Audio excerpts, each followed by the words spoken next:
Good evening and welcome to the channel's studios here in London with your international news around the world in 5.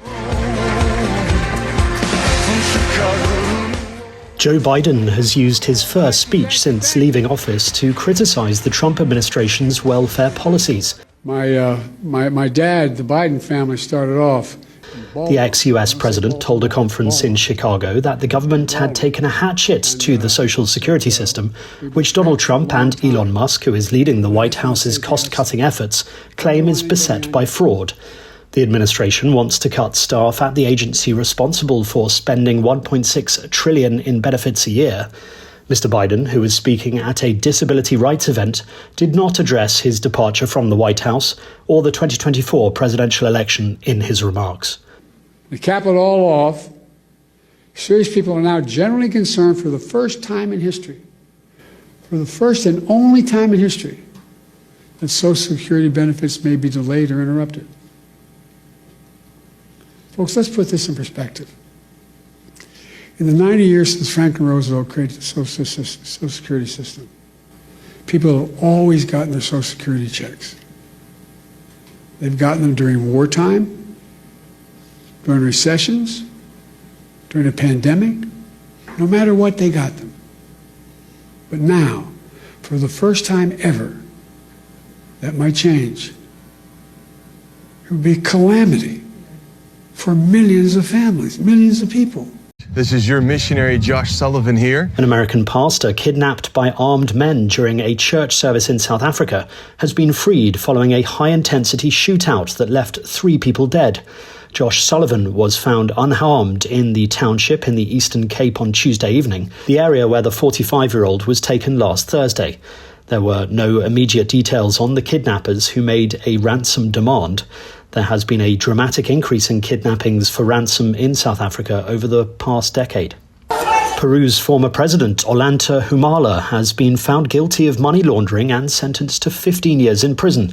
A court in the capital Lima said he had accepted illegal funds from the Venezuelan president at the time, Hugo Chavez, and from a Brazilian construction company to bankroll his election campaigns in 2006 and 2011.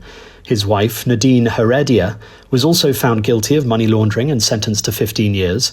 However, she had been granted safe passage to Brazil after seeking asylum in the Brazilian embassy. Humala's lawyer said he would appeal against the conviction.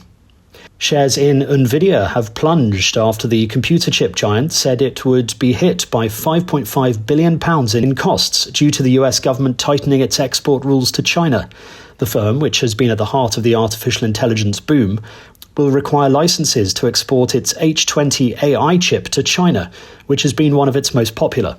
The rules come as part of an escalating trade war between the US and China, with both countries introducing steep trade tariffs on each other, covering various goods. Members of the World Health Organization have agreed to the text of a legally binding treaty designed to better tackle future pandemics. The pact is meant to avoid the disorganization and competition for resources seen during the COVID-19 outbreak. Key elements include the rapid sharing of data about new diseases to ensure scientists and pharmaceutical companies can work more quickly to develop treatments and vaccines. By reaching this milestone together, you have made history and shown how powerful collaboration can be. Multilateralism is alive and well. 1 und go. And a Swiss and Austrian climbing pair have shattered the speed record for completing the daunting north faces of a famed trio of Swiss mountains, the Eiger, Monk and Jungfrau.